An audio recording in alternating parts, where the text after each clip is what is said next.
to quality tourists. So it's not number of tourists who comes, but tourists expected to spend more in the destinations. So that's why the future of tourism is not a crowded tourism, but it's more relaxed, outdoor, resort. For now, building confidence among domestic travelers seemed to be the only way to reboot the tourism industry. Salkina Aluwalia, CGTN, Jakarta. People in the UK are getting back outside and enjoying a social cup of coffee once again, now that the government has begun to ease its lockdown. However, there is a debate brewing over which cups are the safest for public use, as CGTN's Kitty Logan now reports.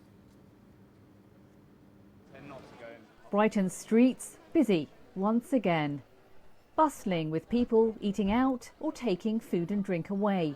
The increase in trade welcomed by local businesses. But the extra waste generated as more people emerge from lockdown is a concern. Coffee drinkers worldwide use 2.5 billion disposable coffee cups every year. Only around 6% are ever recycled. Vicky? This independent cafe chain in Brighton, the Flower Pot Bakery, is offering customers a more sustainable solution, serving hot drinks in special cups made by a company called Cup Neutral. These can be recycled if they're collected properly. With a Cup Neutral scheme, for example, we have the bins outside. Now these are stationed around the city, and the plan is that cups can be recycled anywhere across the city, not necessarily somewhere that just sells coffee. There are 200 of these bins in Brighton. The recycling firm Paper Round collects the contents and sends them on to a reprocessing mill. What actually differs with coffee cups compared to paper is that they are lined with plastic or wax in order to make them waterproof and resilient, which ultimately means they're harder to recycle than something like cardboard or paper.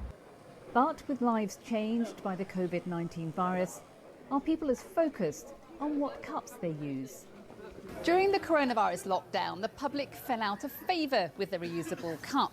The few cafes that were open refused to use them. There were concerns about passing a cup from one person to the next.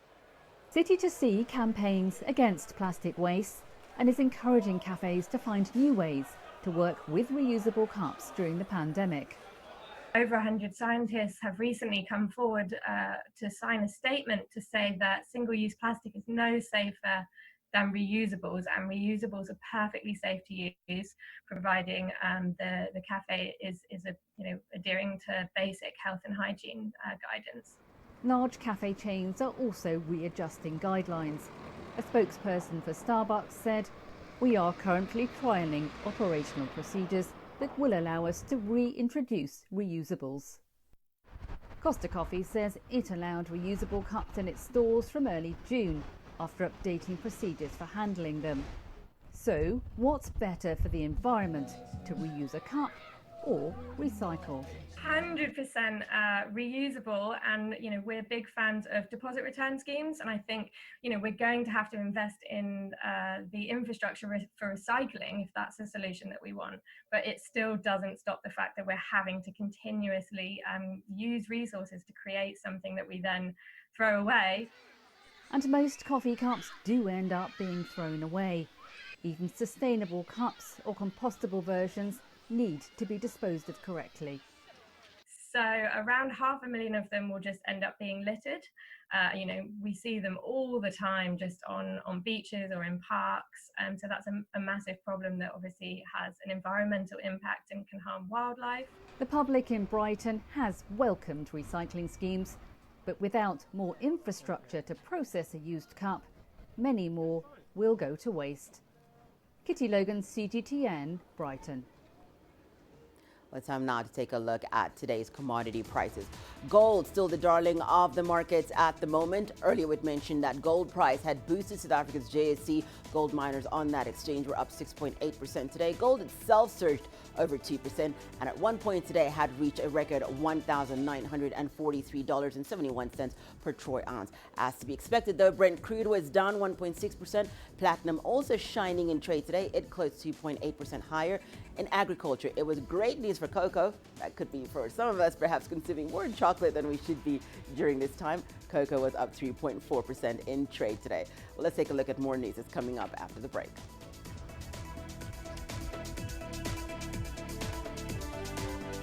COVID-19 deals a blow to cosmetic sales in South Africa. We tell you how.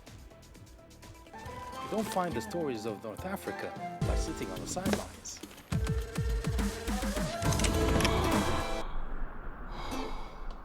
No one else will take you where we can in North Africa. And no one else will show you what it's all about. CGTN, see the difference.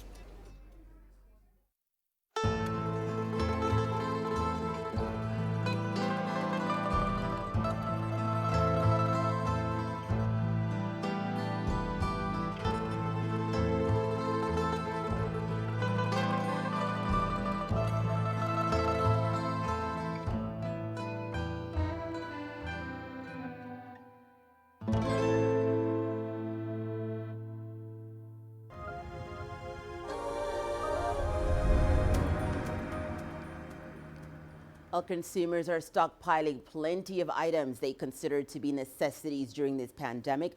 Not on their shopping list, however, are cosmetics. Brands say they have recorded a decline in sales in an era of less lipstick and foundation when donning a mask. With a look at how South Africans particularly are pivoting their beauty routines, here's CGTN's Julie Shaya on Grassroots tonight. Since masks became mandatory in South Africa, ladies have had to adapt. Face masks are part of the new normal as we navigate through this pandemic. And as they cover most of our features, it would appear that some women might be forgoing their makeup. But are they really? Graduating makeup student Ashmita Ramgati says she's seen big changes since they became compulsory. We have seen a decrease in the sales of makeup. So I think for the general population, people are considering just wearing maybe half a face of makeup.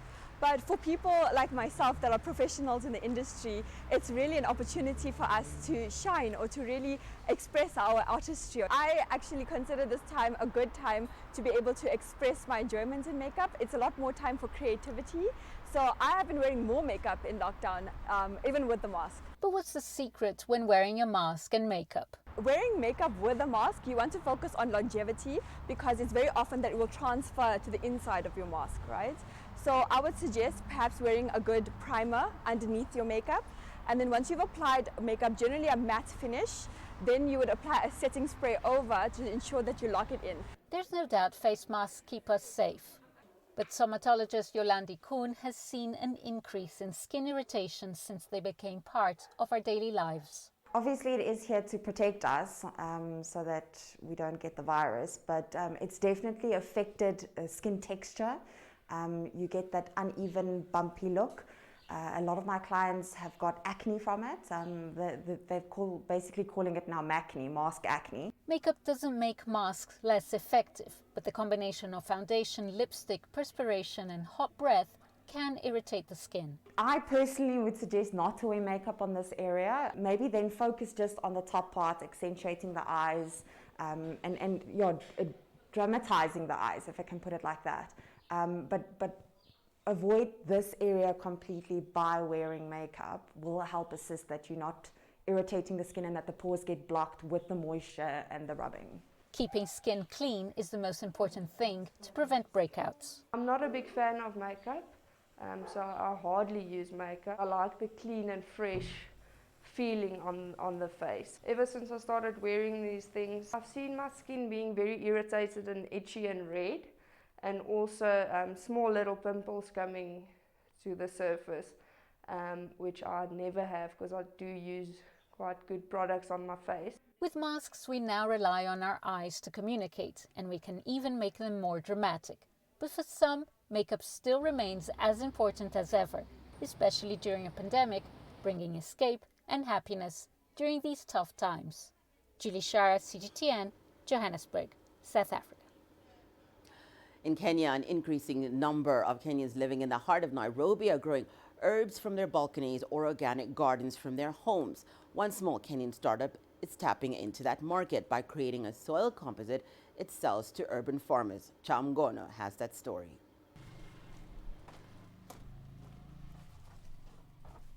Sprout Organic has revolutionized agriculture in Kenya by creating an alternative mix for urban farmers practicing in small spaces. The composite is made by mixing animal bone meal, seeds, foliage, dry leaves, twigs, and kitchen waste like banana peels. To top off the mixture, worms are added to aid in the maturing process that takes up to 4 weeks. The end result is a product that resembles black cotton soil. Following the outbreak of the coronavirus pandemic, the company has seen a 10% surge in demand. So these are the red regulars, yeah? So basically we take like everything that we get from our kitchen, or if you have a farm, any post-harvest waste, carrot peels, banana peels, tomatoes, as long as it's not acidic. So as you can see, it's really light and fluffy. It's more like, it looks like black cotton soil, but it's really not. It's purely organic matter that has been decomposed by the worms.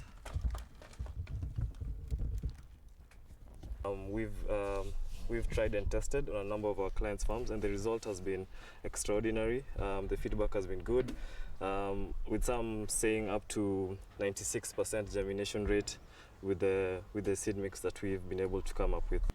A 20-kilogram bag retails at $33. With the recent rise in coronavirus cases, many are opting to grow their own produce. Now more than ever, people are saying they need to grow their own produce because in the beginning, people aren't allowed to leave their houses to do the shopping. So you'd find most families it would be a bother for most families to go outside to do their grocery shopping. So people started realizing that they can make better use of on your salads or food. From where we started, we have seen tremendous growth in people taking interest in planting in the balconies or in their backyards. So as a result of this, we have created systems that will aid them in this endeavor. So anybody can actually be an urban farmer. Economic growth has deteriorated sharply, with many job losses in different sectors. Many farmers used to make a living by renting out tiny tin shacks, but the coronavirus pandemic means tenants can no longer pay for rentals. These one rooms, rental houses, then I changed them into goat, dairy goat keeping. So you can see 1, 2, 3. These are 4 rooms. These are 4 rooms. We have around 40 dairy goats. And they are giving good money rather than renting. We are getting good money out of this. Sprout owners say that although their technology is not new, they hope to expand production beyond Nairobi to cover other towns and boost sales. Chao Muhono, CGTN. A final look at the markets. Let's now take a look at how the Forex market fared today. A weaker dollar meant gains against the greenback for some of the currencies we track here. The dollar plunged to its lowest level in over a year. The rand closed at 16.45. The dollar a tad stronger than the 16.66 it closed at last week. Kenya's shilling also edging higher at almost 107 shillings 8. Nigeria's naira lost some ground. It had closed at 388.2. It weakened slightly to close at 388.5 to the dollar today. Egypt's pound also slightly losing some value and hitting that 16 level to the dollar mark. Well, that's a wrap of the markets and all the economic news we have for you on this edition of Global Business. Remember that you can send your feedback to the contact on the screen and follow us on digital media platforms.